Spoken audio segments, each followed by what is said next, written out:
Terima kasih untuk Kak Arif. Ya.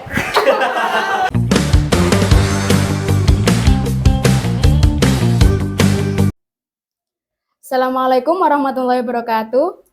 Halo Sobat Manu Mojosari. Di sini, siapa nih yang pernah kepikiran mau kuliah masuk jurusan seni, khususnya seni tari? Nah, di Manu Mojosari ada salah satu alumni yang berhasil masuk ke ISI Surakarta karena bakatnya dalam salah satu bidang seni, yaitu seni tari. Alumni kali ini, dulu waktu masa sekolah di MA itu, terkenal banget. Banyak fan-nya, ya banyak fan-nya itu karena kehambalannya, karena kreativitasnya, dan juga di angkatan aku dulu itu banyak banget fan-nya, termasuk teman-teman kami ini. Ya, siapa lagi kalau bukan Kak Arif. Halo Kak Arif. Halo.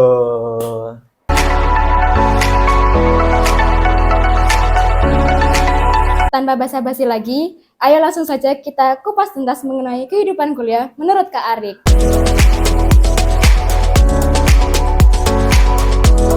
Ceritain dong Kak, pengalaman waktu masa-masa MA itu kayak gimana? Sedikit pengalamannya mungkin.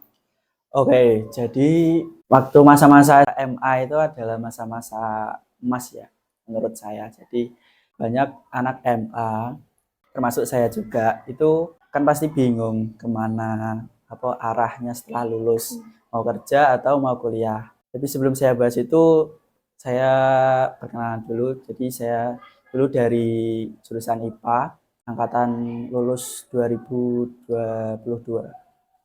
Nah, pengalaman saya masuk IPA itu ya karena saya emang dari SMP pengen masuk IPA. Belum ada alasan yang masuk untuk jelasnya, tapi emang saya waktu SMP itu suka IPA. Suka IPA. Nah, saya coba masuk ke sini dan mendaftar. Kan waktu itu ada tes jurusan. Nah, saya ikut tes IPA dan alhamdulillahnya lolos di jurusan IPA. Dan ya, saya masuk di jurusan IPA. Dulu untuk ekstra saya ikut pramuka, ikut OSIS, ikut jurnalistik juga ikut. Jadi saya di MA dulu ikut 3 ekstra. Oh, tipe siswa yang aktif gitu. Iya, ya, alhamdulillah. Intinya gimana ya, menjadi siswa yang tidak hanya berangkat sekolah dan pulang sekolah saja. Jadi diimbangi dengan kegiatan. Karena jujur passion saya kalau di akademik itu ya rata-rata sedang. Tapi kalau dengan passion yang di non akademik seperti kegiatan atau pekan-pekan kreativitas siswa itu insya Allah masih bisa dibandingkan imbang. Tapi waktu MA itu kan jurusan MIPA ya Kak ya.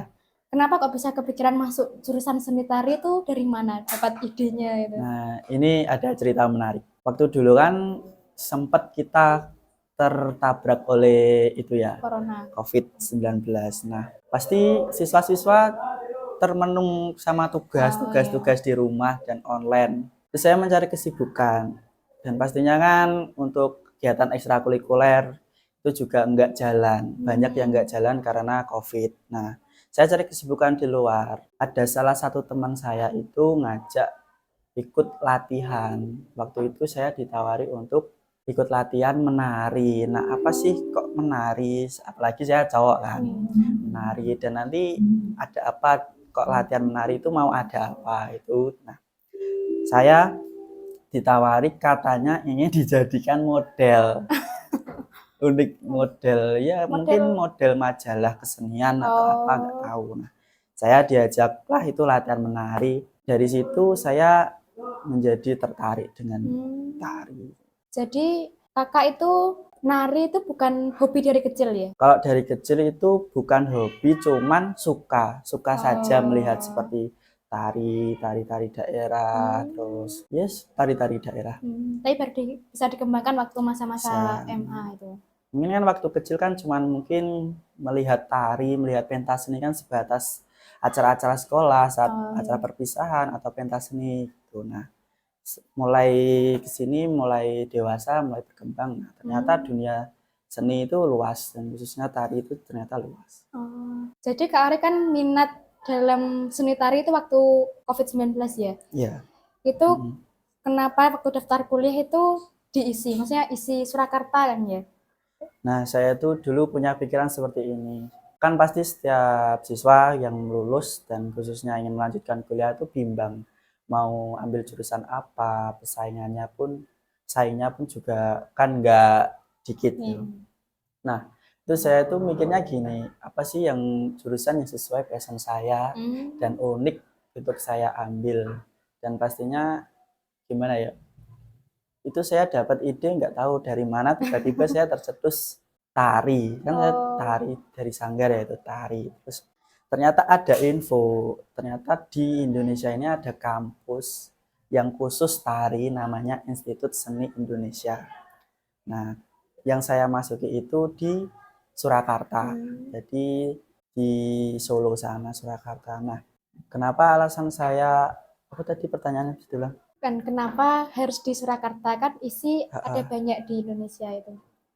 Kalau itu ikut kata hati ya. Mungkin setiap kampus seni itu mempunyai ciri khasnya masing-masing. Seperti contohnya di Surakarta itu ya ciri khasnya mendominasi Surakarta, gaya Surakarta, gaya Solo. Tapi kalau di Yogyakarta nanti sudah beda, di Bali sudah beda, di Bandung sudah beda. Kalau di Surakarta itu dominan dengan Jawa, Jawa yang ke Surakarta. Kalau nanti di Bandung itu kan rasnya atau sukunya kan Sunda. Iya. Nah, nanti dominannya juga Sunda. Tuh, kalau di Bali pun juga nanti dominan Suku Bali. Bali. Makanya apa yang cocok dengan saya, apa yang cocok dengan hati saya, pikiran saya ya kata hati saya ke Surakarta. Jadi saya memilih ke Surakarta saja. Oh, jadi Kak Arik kuliah di ISI Surakarta itu ada nggak UKM-UKM yang Kak Arik ikuti? Ada. Apa aja? Saya kuliah di ISI Surakarta itu mengikuti 2 UKM. Yang satu Hima Swariska dan yang satu badminton. Oh. Dan dua-duanya menjadi pengurus. Bukannya sombong ini, bukannya sombong, tapi emang menceritakan kegiatan saya di kampus itu kalau memang pesan saya itu jangan cuman kuliah pulang pulang. Aktif, harus aktif. Jadi mahasiswa itu harus aktif. Soalnya ya efeknya itu di belakang bakalan banyak kalau kita aktif. Saya di badminton itu menjabat sebagai pengurus di bidang humas. Oh. Humas itu yang mengurusi persurat-suratan. Kalau di Hima Swariska, saya menjabat sebagai ketua Hima. Hima itu himpunan mahasiswa, seperti ketuanya jurusan. Oh, jadi masih berada di bawahnya BEM? Berada di bawahnya BEM. Kan BEM institut atau BEM universitas, turun ke BEM fakultas, baru turun ke Hima. Oh, gitu. Jadi satu kampus, satu fakultas, baru satu jurusan. Tapi organisasi di luar kampus mungkin ada yang Kak Arik ikuti nggak? Ada. Saya organisasi di luar kampus itu ikut komunitas Arjasura. Komunitas Arjasura itu kepanjangannya Arek Jawa Timur di Surakarta. Jadi aktif banget ya.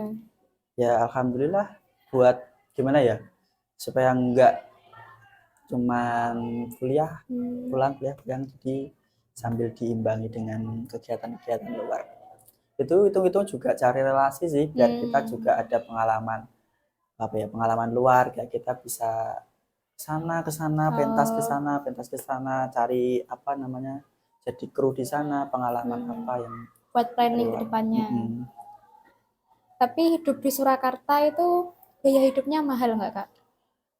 Kalau dibilang mahal sebenarnya enggak, tapi tergantung pergaulan sih. Kalau kita tipikal anak yang suka jajan atau kita suka apa ya? Iya, kembali lagi ke pergaulan tadi. Kalau kita mampu ngirit juga insya Allah murah. Kalau kita sedikit-sedikit beli juga ya cepat habis. Tapi kalau menurut saya di sana biaya hidupnya murah sih. 11-12 sama di sini. Iya, 11-12. Tapi biaya hidupnya Kak Arik tuh sebulan sekitaran berapa? Biasanya habis berapa? Kalau itu tidak tentu, soalnya kan tidak hanya uang makan sama uang kos ya, kita kan juga namanya kuliah juga butuh properti, juga butuh apa ya namanya, ya buat kuliah kan perlu beli buku, beli pulpen, tuh, bayar apa ya, bayar inilah, bayar itulah. Kalau di rata-rata biasanya berapa habisnya? Berapa ya, mungkin sebulannya habis 1 juta? nggak sampai. Oh, Mungkin 500 sampai 600-an. itu sama uang buat ngampus. Kan, maksudnya kayak properti-properti yang dibilang tadi. Belum. Kalau sama properti mungkin 800-an lah. Oh, tapi itu properti buat apa, Kak? Maksudnya? Ya buat praktek nari, buat kita observasi, misal kita ada kegiatan penelitian di luar, misal kita tahu di daerah Blora atau daerah Nganjuk ada kesenian yang baru muncul atau kesenian unik yang menarik untuk diteliti. Nah, kita kan pasti butuh properti, butuh transport, butuh ya dan lain-lain lah. Tapi kalau kayak kostum, mungkin Kostum itu di sana sudah ada semua, sudah disediakan. Jadi kalau kita pentas, kita tinggal pinjam. Tapi beda kalau kita proses di luar. Kalau di luar kampus ya kita kostum cari sendiri. Tapi Kak Arik ini kuliah dapat KIPK nggak? Alhamdulillah dapat. Oh, berapa? Satu semesternya itu 5.700.000. Itu bersih. Tidak kepotong UKT. UKT-nya? UKT-nya 2.900.000. Full. Wow. Full satu semester itu 2.900.000. Jadi Kak Arik kuliah itu nggak sambil kerja kan ya? Ya kerjanya saya freelance. Oh, yang freelance seperti ya mungkin pentas-pentas itu nanti dapat amplop, dapat sangu. Ada nggak Kak culture shock yang Kakak rasain waktu pertama kali kuliah di ISI Surakarta itu? Ada sih, kan tadi MA ini terbiasa dengan nuansa pondok ya, lingkungan pondok Mojosari. Nah, gimana sih kalau anak pondok itu pas mondok terus pulang, pasti kan mereka ada lingkungan baru. Ya kan, sama seperti kita yang biasanya, saya yang biasanya di Mojosari yang melihat banyak, ya bukan banyak sih, semua di sini cewek itu pasti berkerudung, cowok-cowoknya sopan, pakai peci, pakai kopiah, itu kan.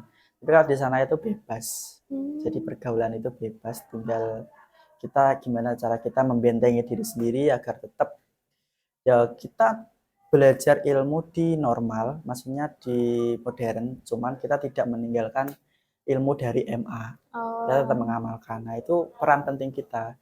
Apa sih peran kita waktu sekolah di MA yang kita kita dapat ilmu dari MA. Nah, kita terjunkan ke luar sana. Ya, kayak ini contohnya waktu mau di interview pakai sarung. Ya saya menghormati lah. Nggak mungkin toh saya pakai catok pendek kan. Masa saya pakai kostum tari ya gak mungkin. Ya kan masa ya bisa jurusannya tari terus harus pakai kostum tari juga no. Kan biar kelihatan kalau dari jurusan seni tari ya pakai almet aja sudah cukup, nanti saya dikira sini pawai. Agustus emang tarik Ramadan ini sebentar lagi. Pada banyak ya Ramadan. Pakai jubah gamis. Hari Sufi nanti sini pakai. Kalau tadi kan culture shock dari sisi kuliahnya ya Kak ya. Kalau dari sisi lingkungan itu gimana? Kalau lingkungan nggak terlalu culture shock sih, cuman ya gampang sih untuk berbaur, untuk beradaptasi dengan lingkungan itu enak di Solo. Maksudnya orang-orangnya juga ramah, mereka juga enak diajak ngobrol, maksudnya nggak terlalu sulit untuk kita bisa beradaptasi di lingkungan sana. Ya mungkin emang di sana kan banyak pendatang-pendatang dari luar Pulau Jawa, dari Papua, dari Jakarta dengan ciri khas dan logat mereka masing-masing kan. Jadi ya kita harus bisa bagaimana caranya kita membaur dengan mereka. Kalau dari Jawa Tengah yang terkenal dengan halusnya, kalau dari Jawa Timur yang terkenal ngegas, sedikit ngegas, dari Sunda yang kalem, dari Batak yang agak keras, kan kita dari banyak kan kita Bhinneka Tunggal Ika ya, jadi banyak suku dan ras di Indonesia yang dijadikan satu di kampus seni Institut Seni Indonesia. Jadi ya kita sama-sama berbaur, sama-sama belajar bagaimana sih logat daerahmu, bagaimana sih bahasa daerahmu. Misalnya aku itu kalau di Betawi ente atau apa ya kita sama-sama saling belajarnya, itu pengaruh positif dari relasi itu juga itu. Jadi Kak Arik tuh punya banyak teman yang dari keluar keluar. luar Jawa? Ya alhamdulillah banyak. Hmm. Jadi yo keminatan mereka di bidang seni sama seperti keminatan kita di bidang seni disatukan menjadikan Bhinneka Tunggal Ika tadi jadi satu. Mungkin dari segi transportasi atau makanan atau yang Kalau lain. transportasi itu tergantung letak kos. Kalau kamu ngekosnya di sekitaran kampus, ya kita tinggal jalan saja dan nyampe kampus dan kita nggak perlu transport motor atau sepeda. Jadi 0 rupiah. Tapi kalau kita ngekosnya agak jauhan dari kampus kan pasti kita ya minimal sepeda atau enggak sepeda motor. Nah, sepeda motor kan mungkin nanti untuk biayanya kan bensin, terus belum lagi nanti ganti oli, terus sama ban kalau bocor. Ya mungkin kendalanya kalau di transport itu. Nggak macet kan? Kalau macet biasanya kalau kita jam 5 sore itu kan ketepaan seluruh perkuliahan selesai. Jadi kita semua bareng bubaran kampus. Jadi kita macet. Mungkin macetnya di pas pertigaan atau gerbang-gerbang kampus karena kan kita banyak dari mahasiswa-mahasiswa kampus yang keluar bertabrakan dengan mereka-mereka bapak-bapak PNS, orang kerja dari sawah, dari pabrik pulang. Jadi ya tabrakan itu macet. Tapi ya bisa terlewati lah. Tapi kalau jalanan luar yang nggak di wilayah kampus tuh di Solo itu macet nggak? Enggak.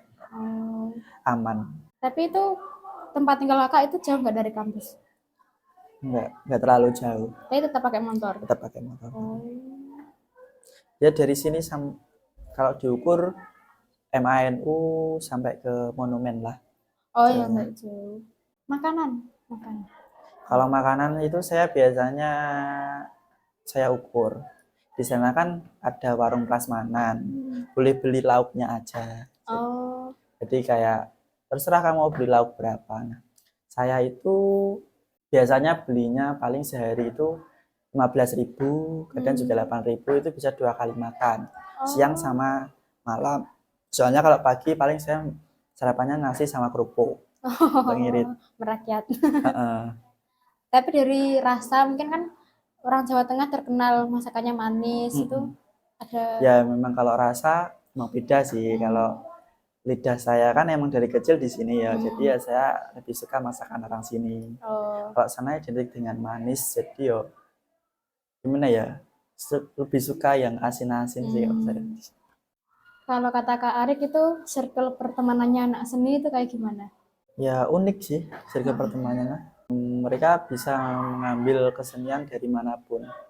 Setelah mereka melihat apa ya, vas bunga atau apa itu bisa, oh vas bunga ini unik, apa jenenge bentuknya oval, ini pasti mungkin bisa jadi bahan pembicaraan gitu. Kalau ya seperti itu circle-nya pertemanan anak seni itu emang seperti itu, unik. Tapi mungkin ada nggak kayak kasta? Kalau itu tergantung sih. Kalau kamu bertemannya sama anak yang emang mereka hidupnya udah dari kecil hedon, ya mereka akan sulit untuk beradaptasi sama orang yang maaf bukan rendah tapi dari ekonomi yang sederhana. Tapi kalau saya sendiri sih lebih nyaman yang sederhana, sama-sama teman. Tapi ada juga yang memang mereka dari kalangan atas yang ingin nimbrung ke circle kita. Bukan kita sih, maksudnya circle yang umum itu enak juga ada. Tapi enggak mengurangi atau enggak sedikit yang memang ada anak-anak yang hidupnya emang hedon. Tinggal kita saja yang mau gabungnya kemana. Kita kan ya juga sudah dapat bekal dari MA lah, kita mampu memilih mana circle pertemanan yang baik, mana yang enggak. Tapi kalau di jurusan atau kelas kakak itu separah itu enggak? Enggak. Kita alhamdulillah solid, kita aman, kita saling bantu dalam ya namanya juga anak kos ya, mungkin kan ada keterlambatan kiriman uang atau kekurangan properti, itu kita saling bantu. Misal kamu nggak punya properti ini, ya sudah saya pinjamin. Terus saya belum kiriman nih, saya nggak bisa makan kalau kan saya nggak ada uang, nggak bisa beli lauk. Nah nanti mungkin dipinjami uang atau diajak makan bareng, masih dibilang solid. masih aman. Menurut Kak Arik itu kuliah sambil kerja itu efektif nggak? Gimana ya? Dibilang kalau saya sendiri bingung sih itu efektif atau enggaknya. Cuman kan emang ada sebagian sisi anak yang kuliah tapi juga nggak mau membebani orang tua ya.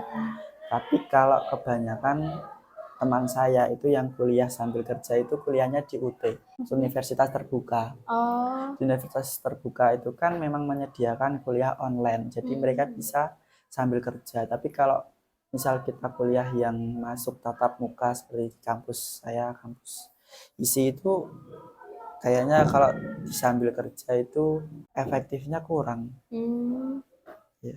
mungkin Sebenarnya masalahnya kalau sambil kerja itu lebih di waktunya sih. Kita bingung untuk mengatur waktunya kalau di sambil kerja. Tapi kalau emang ada anak yang mampu untuk kuliah sambil kerja dengan perkuliahan yang tatap muka, itu patut diapresiasi sih. Mereka sangat berjuang banget. Tapi kalau saya sendiri sambil kerjanya ya freelance itu. freelance. MC, nari, ikut-ikut wedding. Dari sana kan juga bisa dapat royalti. Ya, dapat. Jadi planning ke depannya Kak Arik setelah lulus kuliah nanti mungkin sudah ada. Yang pasti gimana ya, saya dari kecil itu pengen jadi PNS. Oh, Jadi PNS ya, semoga lolos, amin. Nah, untuk imbuhannya apa mungkin PNS aja atau enggaknya mungkin itu belum terpikirkan sih. Yang penting tujuan saya itu gimana saya lulus nanti pengennya ikut seleksi CPNS. Tapi kalau emang tidak lulus dan rezekinya di lain atau di profesi lain, ya enggak apa-apa. Kita kan tidak bisa mengatur rezeki, jadi ya kita terima. Cuman planning, rencana itu harus tetap ada. iya. Dulu Kak Arik waktu di MA itu ada nggak kenangan-kenangan yang masih membekas sampai sekarang? Kayak misalnya kenakalan atau ya pengalaman-pengalaman yang berkesan gitu. Ada sih, gatel itu. Pengalaman apa ya? Dulu sering alasan bolos kelas itu alasannya adalah ekstra jurnalistik atau ekstra apalah itu.